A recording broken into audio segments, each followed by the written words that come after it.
और इस परेशानी से निजात पाने के लिए अब बदलाव का मन पूरे भारतवर्ष में एक लहर चली है। आप इन 5 राज्यों में जो चुनाव, जो भी आपने बात करी है, 5 राज्यों में जो चुनाव है, इनसे पता चल जाएगा। इनसे एक लहर बनेगी, लहर एक आंधी का रूप धारण करेगी और कांग्रेस की सरकार बनने जा रही है। आपने यमुनानगर के अंदर देखा, हॉस्पिटल तो बन गया, बिल्डिंग भी बन गई और सब कुछ बन गया, लेकिन बिल्डिंग बनने के बाद आप जाकर देखिए वहाँ स्टाफ का क्या हाल है। नमस्कार साथियों, आपके अपने प्रोग्राम में आज हम फिर मिलेंगे एक नई शख्सियत से, जानेंगे उनसे कि आज जिस तरह से चुनाव की दौर चल रहा है, तो हमारे साथ मौजूद है मकदा दाऊदिया के संचालक वसीम दाऊदी एवं कांग्रेसी नेता। तो उन्हीं से जानते हैं कि क्या स्थिति है आज के समय में। जो राजनीतिक मुद्दों को लेकर बात करेंगे और सामाजिक मुद्दों को लेकर भी उनसे बात करेंगे। तो स्वागत है वसीम जी आपका हमारे चैनल में। तो अगर बात करें तो 5 राज्यों में चुनाव हो रहा है, तो कांग्रेस पार्टी से आप संबंध रखते हैं, तो कैसे देख रहे हैं, क्या पोजीशन आपको लग रही है? सबसे पहले तो इस चैनल के जितने भी समर्थक हैं और जितने इसके व्यूअर्स हैं और जो भी इसको देख रहा है, उस सबको मेरी प्यार भरी आदाब। और उसके बाद मैं राजनीतिक चर्चा करने से पहले एक बात कहना चाहूँगा कि आज जो देश का माहौल है, चारों तरफ तराही तराही मची हुई है। कोई भी वर्ग ऐसा नहीं है जो खुश हो या संतुष्ट हो किसी चीज़ से, चाहे वो व्यापारी हो, चाहे वो दुकानदार हो, कोई भी हो, हर आदमी इस टाइम परेशान है।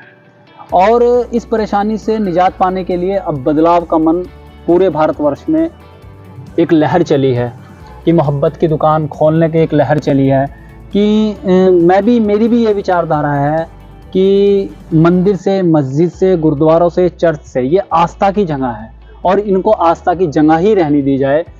अगर मेरा देश एक विकसित विकासशील देश की तरफ जाएगा, वो जाएगा एजुकेशन से, वो जाएगा व्यापार, उद्योग, नई चीज़ें लाने से, टेक्नोलॉजी लाने से। वो इन चीज़ों में उलझ के नहीं रहेगा। ये अब लोगों ने मन बना भी लिया है और पहचान भी चुके हैं पढ़े लिखे लोग कि बहुत हम बेवकूफ़ बन चुके हैं। अब बदलाव करना है और ये बदलाव की निशानी आप इन 5 राज्यों में जो चुनाव, जो भी आपने बात करी है, 5 राज्यों में जो चुनाव है, इनसे पता चल जाएगा। इनसे एक लहर बनेगी, लहर एक आंधी का रूप धारण करेगी और उसके बाद हमारे हरियाणा में भी एक बहुत बड़ा बदलाव आ रहा है और कांग्रेस की सरकार बनने जा रही है। जैसे आप कह रहे हो कि कांग्रेस की सरकार बनने जा रही है, अगर बात करें हरियाणा की, तो हरियाणा में अभी तक कांग्रेस का संगठन भी मजबूत नहीं है, तो किस बिहार पे आप मान रहे हैं कि आने वाले समय में सरकार बनेगी? देखो, मैं बार बार कहता हूँ, चाहे वो संगठन हो, चाहे वो पार्टी हो, कोई भी चीज़ है, जनता से सरकार बनती है, सरकार से जनता नहीं बनती।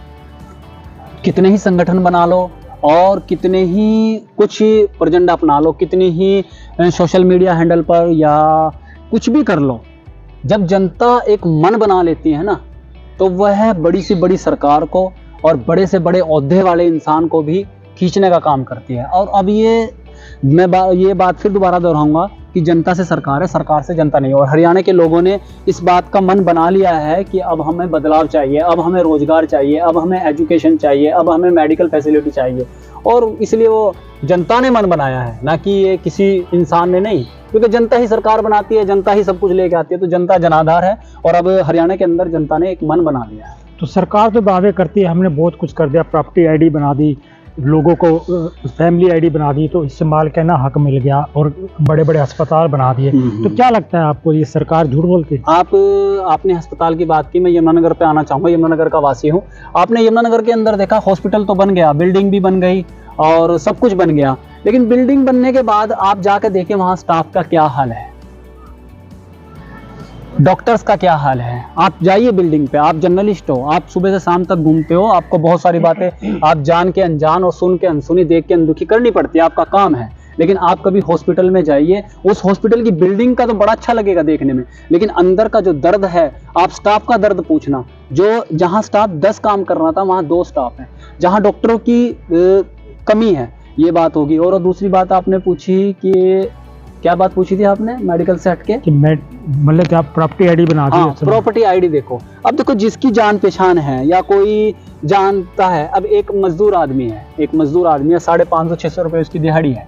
अब उसके एक कागज खत्म नहीं होता, दूसरा कागज उसके लिए तैयार करना पड़ता है, दूसरा ठीक नहीं होता, तीसरा करना पड़ता है, तीसरा करना पड़ता है, चौथा करना पड़ता है। अब निगम के चक्कर काटता है, दिहाड़ी गई, प्लस उसके बाद जब वो कागज ठीक कराने जाता है उसके साइन करा के लाओ, इतने वो कागज पे भी साइन या पूरा नहीं करता, अगले दिन दूसरा कागज तैयार कर दिया जाता है। तो इससे आम जनता दुखी हुई है, सुखी नहीं हुई है। आप भी समझदार, आप नगर निगम में जान के देखना। और एक दुख दर्द, सामाजिक कार्य अल्लाह के फजल से, बड़ों की दुआ से सामाजिक कार्य करते हुए जो बच्चा या जो बंदा फील्ड में काम कर रहा है ना, उसको पता है कि किससे नुकसान हुआ और किससे फायदा हुआ है। इस चीज का नुकसान ज्यादा हुआ है, कागजों के कारण बेचारा त्राही त्राही मची हुई है। हर बंदा ये सोचता है मैं अपने कागज कैसे ठीक करा लूं, तो ये कोई बेनिफिट नहीं है, इससे तो नुकसान ही हुआ है आम जनता के दिल। कभी आप जनता से, जो आम पब्लिक है, उससे पूछ के देखना वो कितनी परेशान है इस चीज से। तो आजकल एक और शब्द जो है ना बहुत सुनने को मिला, पनौती।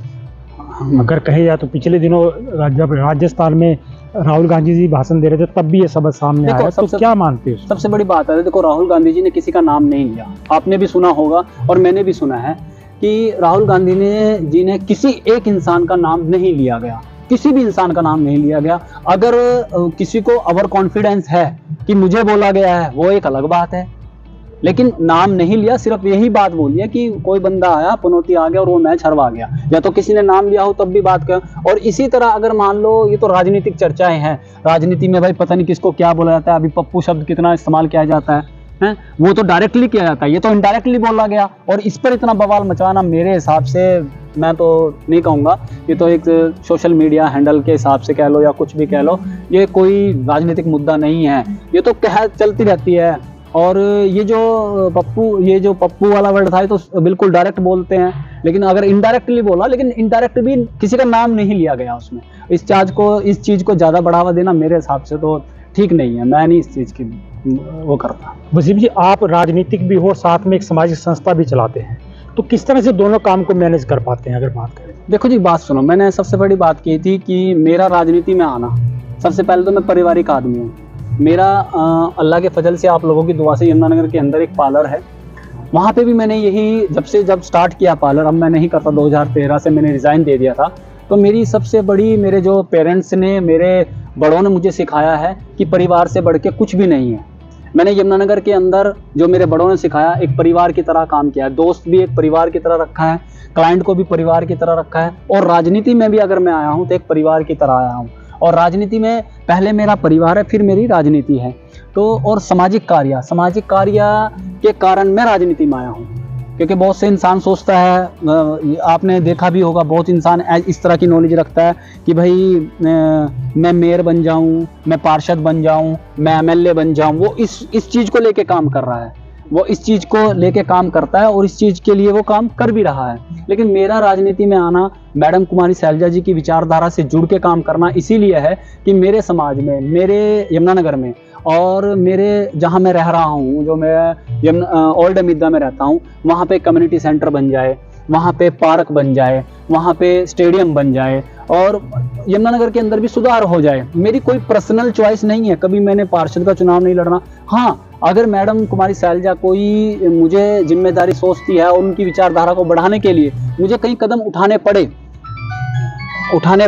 तो मैं इससे पीछे भी नहीं हटूंगा। मैं उनके लिए, क्योंकि उनकी लड़ाई को, उनकी विचारधारा से मैं प्रभावित होकर कांग्रेस पार्टी ज्वाइन की है, और कांग्रेस पार्टी ज्वाइन करने के बाद मेरा मेन वही है कि समाज में सामाजिक कार्य, इसमें सामाजिक कार्य में और राजनीति में बड़ी आपस में झगड़ा भी है, आपस में एक लड़ाई भी है। उस लड़ाई में मैं लड़ रहा हूँ, और उसके कारण आपको कई बार जो चीज़ आप नहीं भी चाहते वो भी, उसका भी सामना करना पड़ जाता है कि भाई है तो सामाजिक कार्य, ये तो अपनी राजनीति चमका रहा है, ये तो राजनीति करने के लिए कर रहा है। लेकिन नहीं, मैं सामाजिक कार्य करने वाला इंसान को यही कहूँगा कि सामाजिक कार्य, चाहे जितनी एनजीओज है, इस चैनल के माध्यम से भी जितनी भी एनजीओज है जो सामाजिक कार्य कर रहा है, अगर उसके पास तन, मन, धन और जन होगा, तो वो जितना काम आज कर रहा है वो उससे ज्यादा कर रहा है, उसको नॉलेज है, वो फील्ड में काम कर रहा है, तो उसका राजनीति में आना कोई गलत बात नहीं है। या बहुत सा इंसान ऐसे कहते हैं भाई हमारा तो काम है सामाजिक कार्य करना, हम राजनीति से क्या ले। नहीं, ये गलत बात है। वो जितना काम अब कर रहा है, मेरी जो सोच है, वो जितना काम आज कर रहा है उससे 10 गुना या 20 गुना काम ज्यादा कर सकता है, लेकिन अच्छे के साथ और सच्चे के साथ जुड़े। मैं कुमारी शैलजा मैडम के साथ जुड़ा हूँ, सिर्फ उनकी विचारधारा कर जुड़ा हूँ। उन्होंने मुझे वक्त वक्त पर ऐसी चीजें बताई, मैं आपको कुछ 2 मिनट और लूंगा आपके, आप सोचोगे अब जब हमारे यहाँ कोरोना काल हुआ, क्यों मैं प्रभावित हुआ उनसे, जब हमारे यहाँ कोरोना काल हुआ, कोरोना काल पे सब कुछ बंद था और कुछ नेगेटिव लोगों ने, कुछ शरारती तत्व लोगों ने, सारे एक जैसे नहीं है। अभी उन्होंने ये अफवाह उड़ाई कि कोरोना जो फैला है वो जमात के कारण फैला है, जमातियों के कारण फैला है, या ये लोग ये ऐसी ऐसी गलत धारणा बोली गई। तो मेरा भी मन उदास था। बहरहाल मुझे फील्ड में रहना पड़ता है और मैं ये कहता हूँ, बहुत सा आदमी डायरेक्ट बोलता है कि आप ये वेशभूषा पहनते हो, आप ये पगड़ी पहनते हो, या इनडायरेक्ट हमला करते हैं कि भाई ये अफगानिस्तान की ड्रेस है। नहीं, ये अफगानिस्तान की ड्रेस नहीं। मैंने 3 बातें कही है कि मैं सबसे पहले शरीयत जो मेरे नबी ने किया, फिर तरीकत जो मेरे गुरु कहते हैं, फिर मैं सियासत, इन तीनों को लेके चलता हूँ। और जो लोग ये बात बोलते हैं, इस चैनल के माध्यम से भी बता दूं कि इंडिया की, जिस दिन मेरे इंडिया की, मेरे भारत देश की कोई ड्रेस बनेगी, एक ड्रेस जब बन जाएगी तो सबसे पहले पहनने वाला मोहम्मद वसीम होएगा। ठीक है। तो मैं मैडम के पास गया हुआ था, मन उदास था, बड़े बड़े ताने को। तो मैं मैडम कह लगी, वसीम बोल क्या हुआ तुझे, क्यों ऐसे चुपचाप है। तो मैंने कहा मैडम जी ऐसे ऐसे लोग ताने कसते हैं या ऐसी ऐसी बातें करते हैं, इस तरह की धारणा रखते हैं। तो मैडम ने मुझे, जैसे एक धार्मिक गुरु अपने शागिर्द को, अपने स्टूडेंट को समझाता है, उन्होंने मुझे कोई गलत, उन्होंने कहा कि आग को आग से नहीं बुझाया जा सकता, आग को बुझाने के लिए पानी की जरूरत होती है, भाई उसमें पानी डालना पड़ता है। तूने कोई भी काम ऐसा नहीं करना, मोहब्बत से जवाब दो, प्यार से जवाब दो, इत्तेफाक से जवाब दो।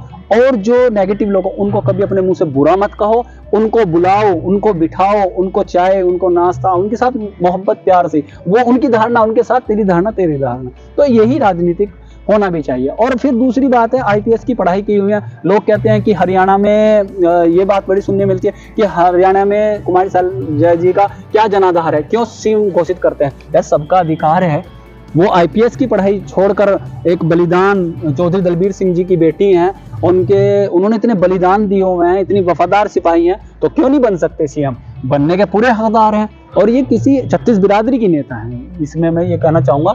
और सबसे बड़ी बात मैं ये भी कहना चाहूँगा, चाहे वो सामाजिक कार्य हो, चाहे वो राजनीतिक कार्य हो, चाहे वो एनजीओ का कार्य हो, अगर आप सच्चे मन से और खुदा को देख के काम कर रहे हो तो आपको हराने वाला दुनिया में कोई नहीं है और नहीं हरा सकता। जैसे गुटबाजी के आरोप लगते हैं, तो क्या लगता है आपको ये गुटबाजी है या आपसी प्रेम है? देखो मेरी बात सुनो, एक होते हैं जब आपकी जेब है, फॉर एग्जांपल मेरी जेब है, मेरी जेब में एक तरफ तो 2 सिक्के पड़े हुए हैं, एक तरफ सोने के 2 सिक्के पड़े हैं और एक तरफ पूरी दबा के पड़े हुए हैं, पूरे बड़े सारे पड़े हुए हैं, तो वो 2 सिक्के तो इतनी आवाज नहीं करेंगे। जहां बहुत सारे सिक्के वो छन छन छन छन छन करते रहेंगे। तो ऐसा नहीं है गुटबाजी। तो क्या, देखो हर आदमी की अपनी विचारधारा है और गुटबाजी कोई ये नहीं है, वो जो हाईकमान तय करेगा उस पर हम काम करेंगे। और मैं तो यमुनानगर वासी हूँ। देखो मेरी धारणा क्या है, मेरी धारणा तो ये है जी, देखो मैं तो साफ साफ लफ्जों में पहले भी कहता था, अब भी कहता हूँ और कहता रहूंगा, मैं किसी पद का मोहताज नहीं हूँ और ना मुझे कोई मेरा सामाजिक कार्य करना है। अगर मैडम यमुनानगर की बात करता हूँ मैं आपको, मैं ज़्यादा लंबी चौड़ी बात तो क्या करूँ, खैर यमुनानगर में मैडम कुमारी शैलजा जिसको आशीर्वाद दे के भेजेगी, उसको मैं तन से, मन से और मेरे अंदर जितनी हिम्मत ताकत होगी धन से भी मैं पूरा उसको जिताने का कार्य करूंगा। माना जाए कि 2024 में फिर से कांग्रेस रिपीट करेगी। ये तो आप भी यही हो और मैं भी यही हूँ। और सबसे पहला मैं विनोद जी आपको इस बात की मैं गारंटी देता हूं कि 2024 के जीतने के बाद सबसे पहला इंटरव्यू मैं फोन करके बुलाऊंगा कि कांग्रेस जीत चुकी है और इसी जगह, इसी वक्त और यही टाइम पे मैं आपको साथ बात करूंगा और फिर मैं बताऊंगा क्यों जीत चुकी है। ये भी मेरा वादा रहा आपसे। तो ये थे वसीम दाऊदी जी जो हमारे साथ राजनीतिक चर्चा कर रहे थे और सामाजिक चर्चा भी की। तो हम छोड़े जाते हैं आपको इसी सवाल के साथ। आप कमेंट में हमें जरूर बताएं कि किस तरह का ये इंटरव्यू रहा और कैसे हम आगे और इसको बेहतर बना सकते हैं। तब तक के लिए हमें दीजिए इजाज़त, फिर अगले मोड़ पर मिलेंगे किसी नए साथी के साथ। धन्यवाद।